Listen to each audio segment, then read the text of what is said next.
When many people think about retirement, they think about the freedom that they're going to get. No boss, no deadlines, no alarm clock, maybe most importantly, no annoying meetings. Unless, of course, you're the one in charge of the meetings, then I'm sure they're well organized.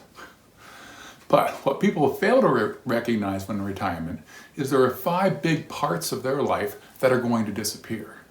And if they don't plan accordingly, they're going to feel disappointed, anxious, maybe even lonely. This is even if you've got enough money to live on for the rest of your life. So I'm going to outline these 5 areas of your life that disappear and how you can anticipate this and plan well so that you can enjoy the next chapter of your life. Stick around for number 5 because that's probably the most important. Hi, I'm Scott. I was a college professor for many years, and now I teach couples like you close to retirement how to clarify your goals, manage your money, and gain confidence as you enter the next chapter. Let's get started. Part of your life number 1 is your daily structure, your daily routine. Now you get this naturally through work. Maybe you're like most of us that work Monday through Friday, and then you've got the weekends. So you've got this rhythm, 5 days of work, 2 days off, occasional holidays and so forth. It turns out that might be important for your psyche. Because when you retire, you no longer have that structure. Every day sort of leads into the next. They blur together.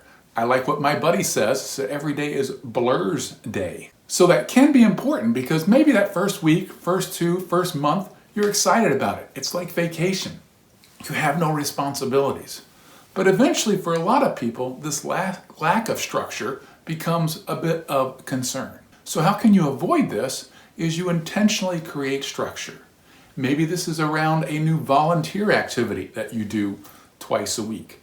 Maybe you choose a part-time job that's less stress, but something you enjoy. Maybe working in a garden center or an animal shelter, some kind of volunteer and or part-time work that gets you up in the morning and you know what day it is. Because if the highlight of your week is remembering what day is trash day, that's probably not enough to keep you going. I recommend a book called How to Retire by Christine Benz. Here's the cover for you to take a look at. It's got 20 essays that not only helps you with the financial aspects of retirement, but these other intangible aspects. So take a look at that book to get some ideas of how to insert structure into your daily life and avoid this potential disappearance. Item number 2 that you're going to miss is your company paycheck. Now, this should be pretty obvious, right? But it's nice to know that that money comes in every 2 weeks, once a month, and that you can predict that. So your goal is to replace that company paycheck with a sustainable retirement paycheck. Now you're probably going to have multiple sources of income. Social Security, more than likely, hopefully withdrawing from your savings, and then maybe, if you're lucky, a pension or some kind of rental income. But the strategy then is to take all these separate income sources and create a reliable monthly paycheck that gets inserted into your checking account each month just so that you can live much like you have in the past. Now, I created a full video on different withdrawal strategies that you might want to take a look at, but I'll give you some of the highlights now. When it comes to your retirement savings, you might have up to what we call 3 buckets. There is the tax-free bucket, which is generally Roth accounts, Roth 401k, health savings accounts. There is the tax-deferred bucket, which is your traditional retirement accounts of IRAs, 401ks, 403bs. And then there's the third bucket that we call a taxable account or a brokerage account. So this money is maybe what you would call your traditional savings. It's already been taxed, and when you pull money out, you may or may not be paying taxes depending on what you're selling or not. So the trick becomes, for some people, is to manage your taxes by being aware of what your income is. Now you have some flexibility on this income. Social Security's coming in, well, no particular control about that except for when you started.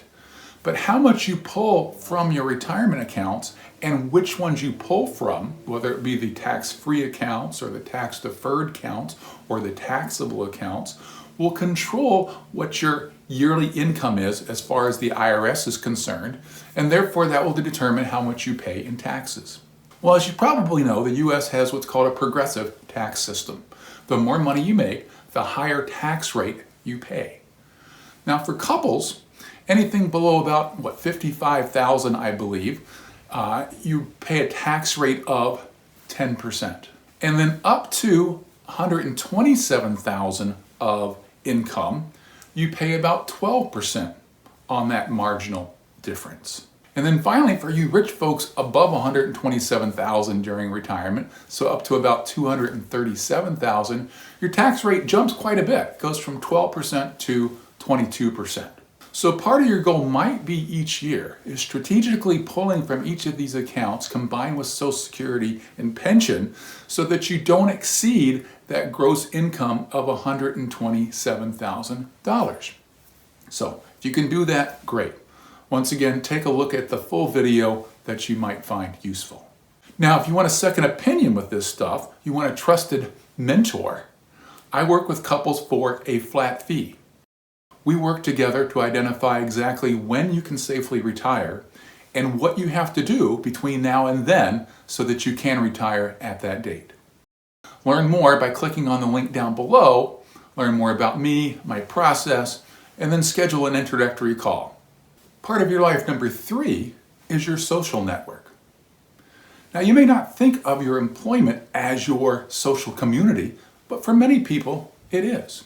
So when you walk away from that job, you're walking away from potentially some of your trusted colleagues and friends. So it might be up to you then to replace those strategically.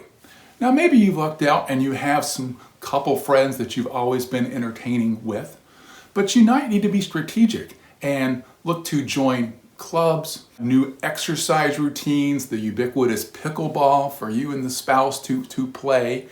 But if you don't seek these out, you might start to feel a little isolated, a little lonely. Maybe yes, maybe no, sort of depends on your own personality. But broad picture is that a lot of retirees start to do feel lonely and isolated unless they're proactive by creating these new social networks. Item number 4 that you lose during retirement are your workplace benefits. Now the biggie from this obviously is health insurance, but possibly life insurance. We'll talk about that very briefly. Maybe you've got life insurance tied to your employer, and once you leave, you no longer have that. So you'll want to do a life insurance analysis to make sure that whether you or your spouse dies in the near future, how will that impact your finances and your retirement? It could be at this point that you don't need life insurance. That's often the case. But just be sure, go in eyes wide open. But what about health insurance? That's the tricky one, especially if you retire before age 65. Because at age 65, Medicare kicks in. At that point, you're going to have to be well informed. It can be pretty tricky, I can assure you, whether you're going to pick what's called a Medigap plan or Medicare Advantage. But if you're retiring before then, both you and your spouse, so neither of you have access to employee benefits anymore, you're going to have to be really strategic about this. Now, one option might be if you're close to age 65, you can continue on with your workplace benefits potentially with what's called COBRA. And that can last up to 18 months. And generally what it means is you keep your same insurance, but now you are responsible for paying the premiums. Maybe you luck out and your employer gives you some kind of discount.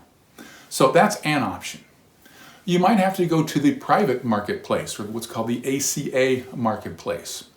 For that, you could go to healthcare.gov and start to do some research based on your zip code and your age and your gender to find out how much private policies would cost.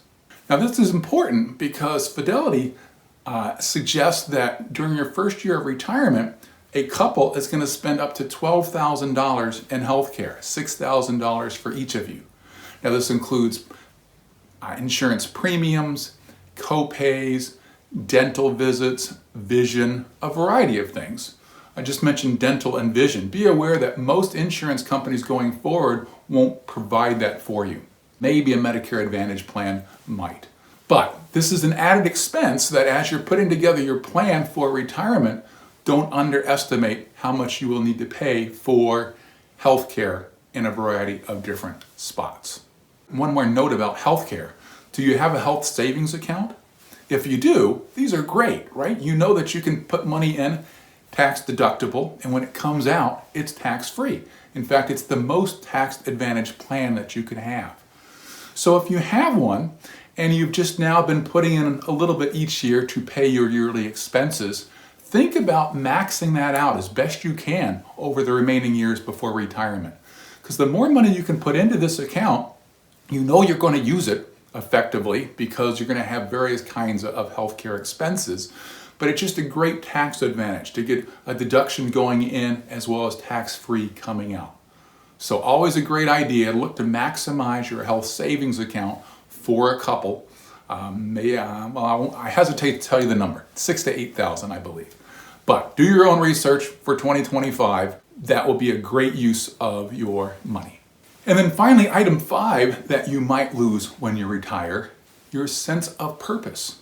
Up to now, when people ask, what do? You might say, I'm a doctor, I'm a dentist, I work in healthcare. Whatever that happens to be, you've tied your professional identity to yourself. But when you've retired, then what? Some people are actually awkward to say, well, I'm retired. Is that it? No, you're not retired. You've just moved on to a second chapter. So that's why I want to refer you to this book called Don't Retire, Refire. So I like that turn of phrase. One of the authors is Ken Blanchard, so famous author from the 1 Minute Manager series. So this book's probably 10 years old, probably came out in 2015 or so, but it's still a good idea to get some inspiration about how you can use this opportunity of transitioning from your previous career to your next life experience. So refire rather than retire is a great notion.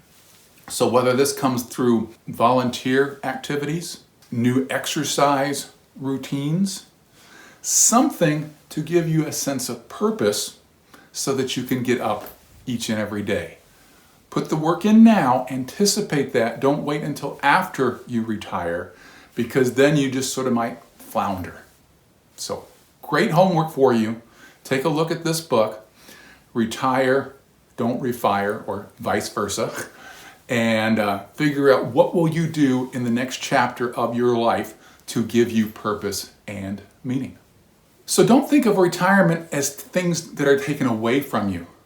Think of them as replacements. You're going to replace your workplace paycheck with a reliable source of multiple incomes. You're going to replace your benefits with smart coverage that makes sense for you in this current chapter of your life.